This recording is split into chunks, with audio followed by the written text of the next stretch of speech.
Welcome to the review of the ExtremeBull K5, not K4. We ordered a K4, I think this was probably back in April time, and they said, oh, we got a K5 coming out. Pretty much the same, there's been some little tweaks here and there. But let's not spend ages on the naming of it. Oh, I've been looking forward to this for a very long time. I love the way that's been done. It looks professional. Ah, there is. There's like a bracket there and there. So is there another bracket somewhere for this?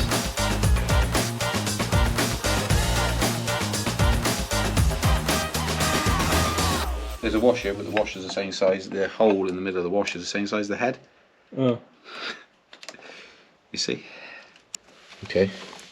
Right, that's plugged in now. No power. We did have some problems because it's taken so long because of all the logistical problems at the moment, currently, because of all the lockdowns, etc. It took so long to get here that it was dead on arrival in terms of the batteries, which was a bit of a shame. But after sitting on charge for quite a few hours, there was actually enough in it to boot it up, and it was like, yay, it actually works. And we stuck it on charge now even longer, and we're taking it out for a spin. Oh.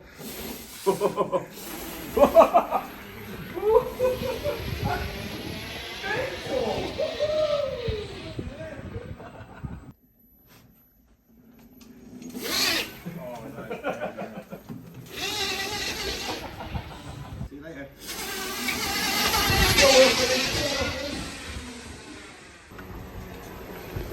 Quite dusty, isn't it?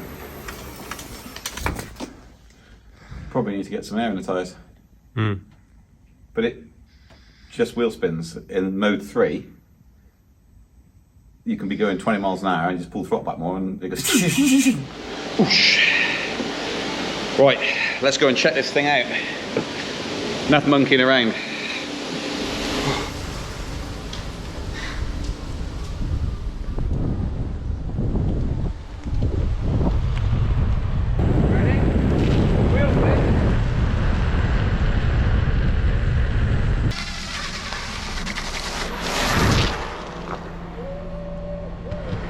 Like zooming. It was like 80 kilometers an hour, that was.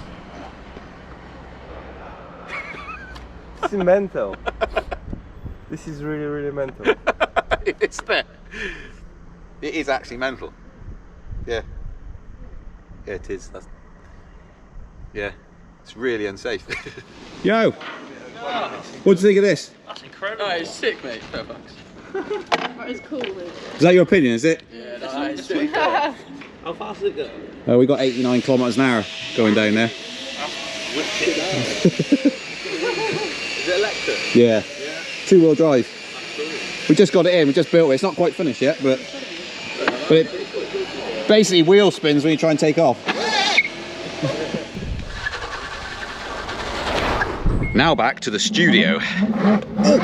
Oh, wheel spin at 30 miles an hour. This thing is just completely mental. Hilarious fun. Just briefly, it's essentially two-wheel drive, so there's a motor front and back giving you 7,000 watts of power going to your little tiny wheels. It's just hilarious. And actually, it's quite a serious speed machine as well. We've had similar things in before that have gone sort of 15 miles an hour. Well, we haven't officially tested this and pushed it, but we got, I think, over 80 kilometers an hour on it, which is pretty mental. So it is actually, one thing I was really concerned about, it just wouldn't be comfortable at all. It is actually comfortable. So this here, when you push it in, feels really quite solid and not very nice, but I've taken it out, I've whipped it around, I've gone over bumps and all sorts on it, not off-road, obviously, but bumps, potholes and things, and actually it's all right because you have got suspension front and you've got suspension rear, and you've got this, which does take a bit of a beating as well. Partly, I think, because of the way it's positioned, so the way you're actually sat on it, sort of seems to spread it out and disperse it. So it's not straight up into your crotch, it's actually spread out quite nicely. I don't know what that is, but you sort of lean back. This is actually useful as well. Your bum is basically here and your back's pushed into there. It's actually really, really comfortable. Now, the size of the wheels, it is cold outside. It's about 3 or 4 degrees here currently. they're not that grippy, and the huge amount of torque. This is what makes it hilarious though. As a commuting tool, not sure. I think if you dialed it down, and so went on setting 1 and you're just nice and gentle with it, it's fine. But all the fun's at 2 and 3, so there's 3 modes.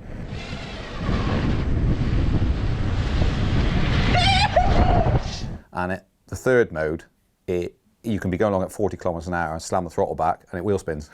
It's this very, very strange feeling. It's like that. It's absolutely brilliant. Love it. So it's comfortable. We've done no range test at all. It's just taken it out and had a laugh, basically. In fact, we haven't quite tidied the wires up. So the way it came was basically disassembled. So that all this was off, everything was off, and we're supposed to now really wrap these wires back up and put them in correctly. They've sent all the bits with it, aside from an instruction manual. So no instruction manual, that is just nonsense, isn't it? Really, really silly. We had a loose head originally, but after just jiggling it about a bit and tightening it up even more, it actually compressed quite nicely, and now it doesn't rock, which is good. We had to bolt on this horn here, as well as the actual handlebars. I think it would be nice if there was another way of mounting these on, rather than using 4 bolts. It just seems a bit strange, if I'm honest, but it clamps it in fine. Once it's done, it's fine. It would just be, I think it'd be a lot better to have a traditional yoke system of some kind to hold it. Don't really know, but I'm just, for motorbikes I've ridden, you'd never have something like this, so I don't know why you didn't follow that same route. But as I say, once it was built, absolutely fine. You have got a horn. You got horn and lights. Let's boot this up. We haven't even tightened this up, but it still moves. An actual horn, so like you get on a motorbike, that works. You've got left and right indicators, kind of.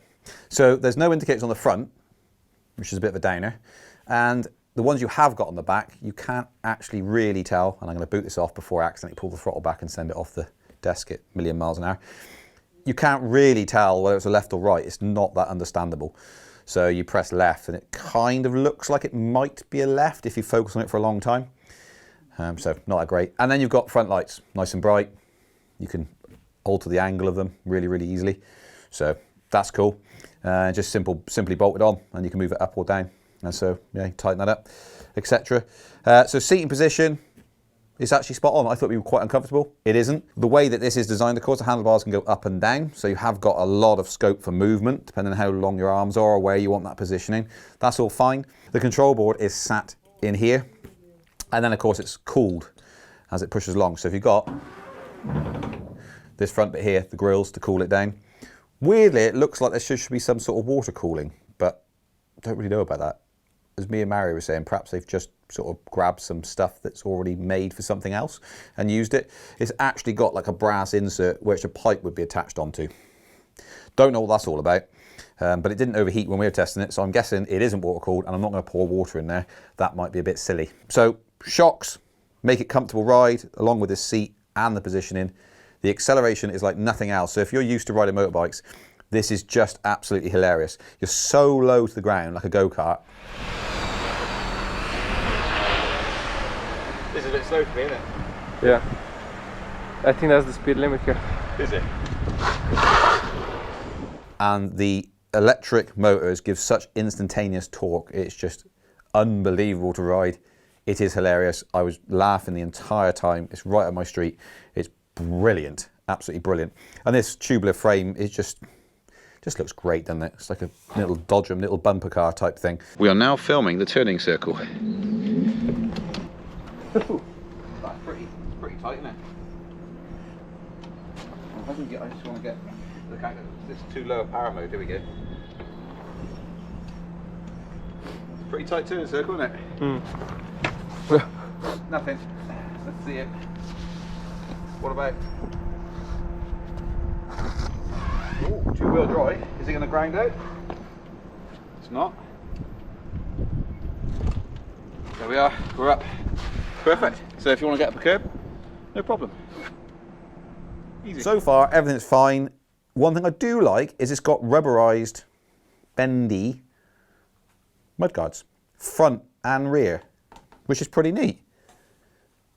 What you tend to find with things like this, of this ilk, so build quality wise, is if they're all plastic, they tend to, when you ride along, you hear them rattling. Whereas this rubber doesn't rattle at all. It is well thought out. It's also got, that's not cable brakes. So these are not cable brakes, they're pneumatic brakes, which is a nice little touch rather than having cables.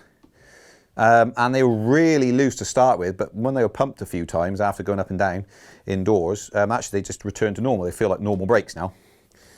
Hardly any travel, so it's nice and tight. It is rubber, the brake pads are rubbing slightly on the rear, but yeah, so huge amounts of torque, great fun. It will be brilliant if you can make them road legal, and I haven't really looked at that, but was talking about that. You think because you can get day MOTs where you don't need to have your indicators and your lights and stuff, so you use hand signals here in the UK anyway. So I'm not sure if you can go that route, get it Q plated, so like a special DIY vehicle type thing. It'd be brilliant. One thing to mention, because you're so low, incredibly dangerous. So you're so low that someone driving a car looks right, they won't see you. You sort of have to stand up at the traffic lights and go, I'm here. And so what I've seen some people do is attach a flag to it, which just looks awesome, I reckon. Because it's so quick acceleration, that flag goes whoop like that as you accelerate off. It just looks hilarious. Not sure about the waterproofing aspect of any of this, because these cables are just sat like this. Now we need to tidy them up admittedly, but there is no box, sealed box to put them in. They're just all exposed. So goodness knows with that. I'm not going to be riding it in the rain. To be fair, I'm probably not going to be riding that much. It's just we got it in because it just looked absolutely awesome and wanted to have a bit of a taste of it, see what it was like. The battery packs are under here, and we haven't even opened it up to have a look actually to see how they're stacked in there. But an immense amount of storage. So 4,400 watt hours of power. And we were talking about this earlier. You could sort of, if it was at 240 volts like it is in the UK here, you could power a heater for a couple of hours, or a washing machine, stroke dryer almost, for a couple of hours. It's a huge amount of power, that is. We've got the Tesla Powerwall laid out on a pallet out there that's only marginally bigger than that. And if this could be utilised in that way, that would be incredible to have a device that you could ride around on, but also have 240 output to be able to power things. That would be spot on. That would be amazing. And I think it's probably achievable some way or another if someone had the know-how. But there's a massive pack of batteries essentially sat in this thing. And that's kind of where all the cost comes from. So we're not really planning on selling these. I got this in for a bit of fun. I didn't realise it would take months and months and months and months and a huge bill for shipping. It came in with other goods we had on a pallet. So I just literally got one of them. Thought never had an intention of selling them. Just thought it'd be great to have in the warehouse, a bit of a prop and to mess about on, especially in summertime, etc. Just take it on some trails. I'll probably do one more review to see how we got on with it afterwards, just sort of a bit more further use as we delve into it. But really, it's just for smiles, just for kicks, just for a laugh kind of thing. And it's ticked all those boxes. It's just hilarious. If you get a chance to ride one, you know someone who's actually imported one, then if you get a chance to get on one, and you've probably got to be used to riding motorbikes to a degree, because depending which setting it's on. If it's on the dumbest setting, then it's going to be fine. If it's on the really taut, it's just ridiculous. As I say, even at 40 kilometers an hour, slamming the throttle back, so you get sort of squiggles all over the place. But that is part of the fun. It's hilarious. Love it. So there you go. If you want to know anything about this, any more questions, etc., then let me know. But I say I'll probably follow up. One thing to mention, it's got the Bluetooth speakers. Now I'll get it out now actually and show you. It's called Rev Heads. Now, if you're not on iOS, you're on Android, you can actually get this in the EC World app. Go and support him. You can pay for a premium version of that. And you can get sounds that match the speed that you're going to play through your speakers. But just to give you an example, for instance, I really, really want to, on this one, have this one here. So if you listen to this, so you can just, that's what I want. So you can ride it along. Hang on.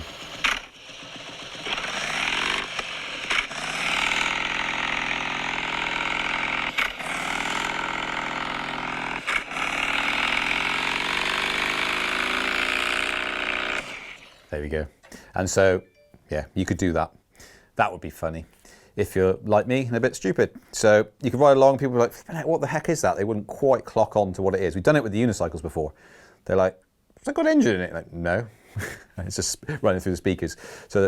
But that isn't actually working. The Bluetooth isn't working. So we've been advised to take off typical, isn't it? Take it off, I can take off this and look at the control board and see if the wire is actually connected for the Bluetooth speakers. The wire is here somewhere, there it is. And that runs back down and goes on the way through here and then tucks back in and goes into where the control board is. So we've got to check that. I can't really be bothered at the moment, but I will have to get that working because that's hilarious. If this thing could actually do that, it'd be brilliant. I think what they were saying to me, there was no way of connecting it to it as in through the app. It doesn't show up as anything. I think if I boot this up, there's no device found. So yeah, there's nothing here. So you can't connect to it with the app, which is a shame because on here, unless it's part of this Bluetooth problem, on here it used to show the K4 when you turn the app on. So I'm not sure why they don't do an app for it. So you can change the settings with the green button. Should probably go through that. We're in 1. If you press and hold, I've boot it off. Sorry, press twice. That's setting 2, and downside with that is you can hardly hear it. It goes did it number 2, and then setting number 3. You can actually hear something as well. Strange, isn't it?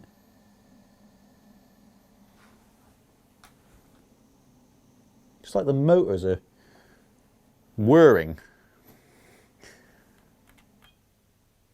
Setting 1. So that's setting 1. On setting 3, it's sort of, I think they're prime ready to go. And there we go. Press and hold to turn it off. But you've got your speed readout, you've got your battery readout. What are we now on? Yeah, so it's not fully charged yet. And you've got your odometer readout as well. All the stuff you kind of expect. You can kind of see it in the UK being allowed on the road. What it'd be classed as, I'm not really sure. Probably, it won't be a moped, way too powerful. Way too powerful. This will outrun almost anything. The issue being is that your front wheel drive, you're not over the front enough. So the front's spinning a lot of the time. And that'd be another feature. It'd be really nice to have an app where you could say, tell you what, I just want rear wheel drive. Because that'd be hilarious to get the back end out. But I'm then assuming that you could actually, if you had enough guts or stupidity, you could actually drift this thing. So you go flat out into a corner and get both, because they're both driving wheels, turn in and drift out. So don't know. But it'd be nice to be able to say, let's have 2-wheel drive or 1-wheel drive. That'd be a nice little feature, but they're just linked together essentially, and they both go at the same time. So I will see you possibly on another video once it's done some miles. I'm gonna see what falls apart and what doesn't, and just see how we get on. Hope you enjoyed this video. Don't forget to like and subscribe, and go and follow us on Instagram, etc. See you guys next time.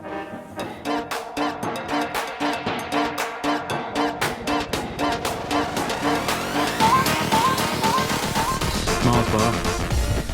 Loving it, absolutely loving it. Where's he going? It looks like he's quitting out and he's going into the lifts.